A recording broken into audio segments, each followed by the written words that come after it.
Oh, hi, Karl Frisch. Hi. Hi. Good morning. I just declassified that conversation with my mind. Donald Trump, mind freak. Yes. It's like Michael Cohen just said, right? He just lies with impunity. It's so, anything he's confronted with, right? He finds new right? With my mind, I did it. And then the whole banks know that I'm a giant liar. Michael Cohen said absolutely not true that he would say, oh, get your own appraisers or whatever. That was my absolute favorite, is that he said that his applications had disclaimers on them. Right. But Karl, I do have a question. How did he get away with this for this long?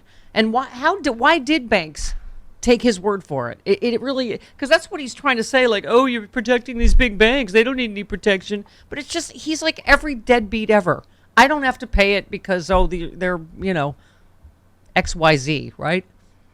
Well, I assume what they would say, look, I mean, he's like the Anna Delvey of political billionaires, right? Like, he's a con man, and he did what con men do. He pulled one over on them.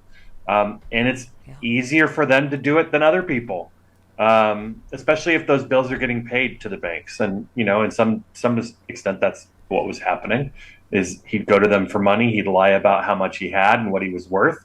They'd give him money. He'd pay it back over time, and so on and so on. Right. Again, that doesn't make it legal. Right. Well, I mean, because I have to say, even a lot of legal experts, this was a little bit unexpected, right? The scope of it, the referral to DOJ and to the IRS. I mean, those are the questions we've all had, right? How has he gotten away with this? And then everyone keeps citing, this is what brought Al Capone down. I mean, the family, charging the family, too, was... Oh, my God. Don't you love how the kids are suddenly toddlers? Yeah. His children. Oh, when someone thinks, they're 40. What do you mean? I would pay good money, and I will swear to it on paper and be honest about what I'm worth. I would swear... I would love to have the text messages traded between Barron and Tiffany yesterday. Yeah. They don't even get let in on the criming in the family. Girl, Poor Tiffany. I know. It's a good day to be us. I've never enjoyed the gifts before of Hillary and Obama and Biden laughing on the phone as much as I did yesterday. Girl, I saw. Hang on, I got another call. Girl.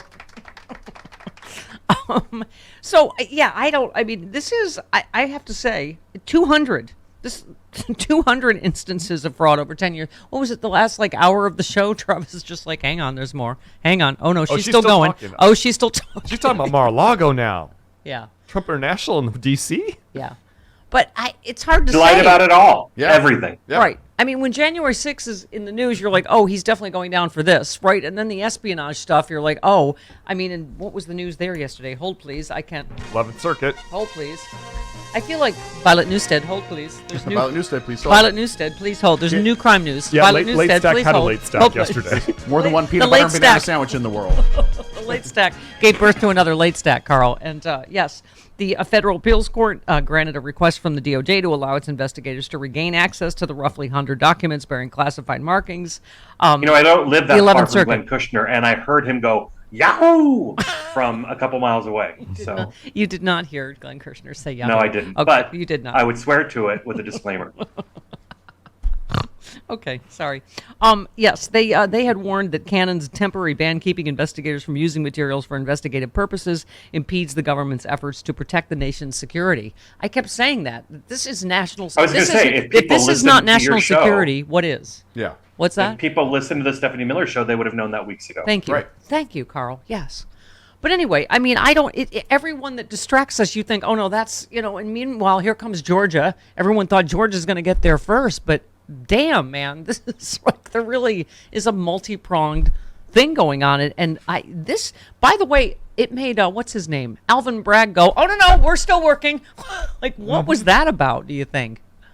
It's interesting. I'll be interested to hear what some of the experts have to say about what happens behind the scenes in these things. But to me, that indicates they've got more than even was announced by the Attorney General. So that's quite interesting. Yeah, I mean, I don't know whether he got shamed into it, Travis. What do you think? Because I thought they had disbanded, but that's what it really did make him look bad, because you're like, how the heck, what happened here? So just so people know, she referred it to SDNY, which is not Manhattan. Alvin Bragg is Manhattan. She referred it to U.S. Attorney's SDNY, and then also the IRS. Yeah. So now this is another hot potato for Merrick Garland, right?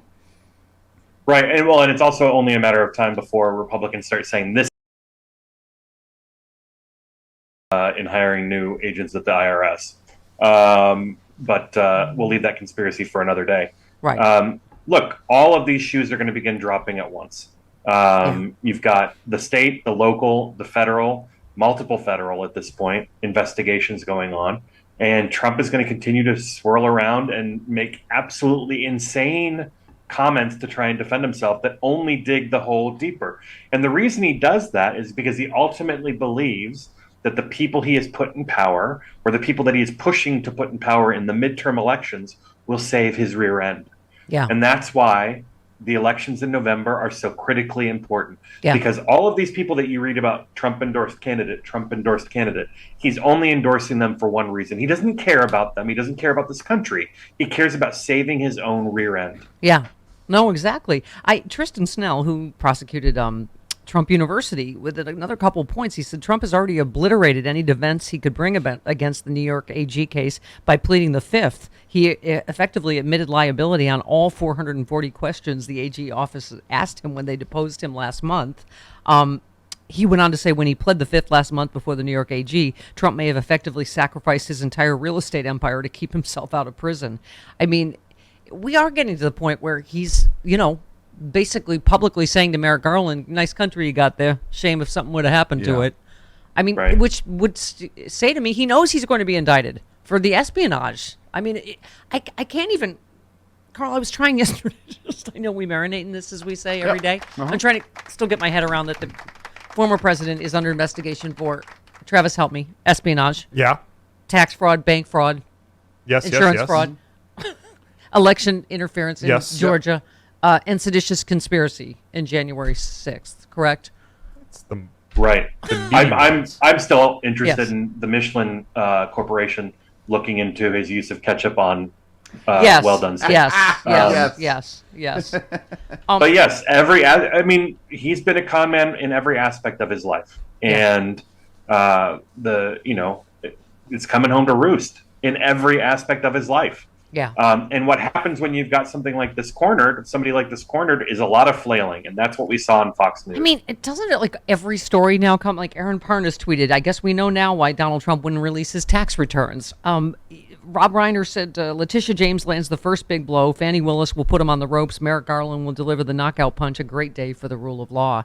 I mean, it does feel like it's like a Batman episode, right? Like all the walls are closing in at the end of the episode. It's like the trash compactor scene in Star Wars. Yes. Yeah. That's probably more. I'm having current trouble reference. thinking Not of really. which villain he would be in Batman, but I'm going to go with the cross between the Riddler and Penguin. Yeah. Oh, how about this one? Deutsche Bank has been cooperating with this office. Has to be one of the more terrifying to Trump things Tish James said yesterday morning. I mean, every story we've been covering, it just feels like it's finally...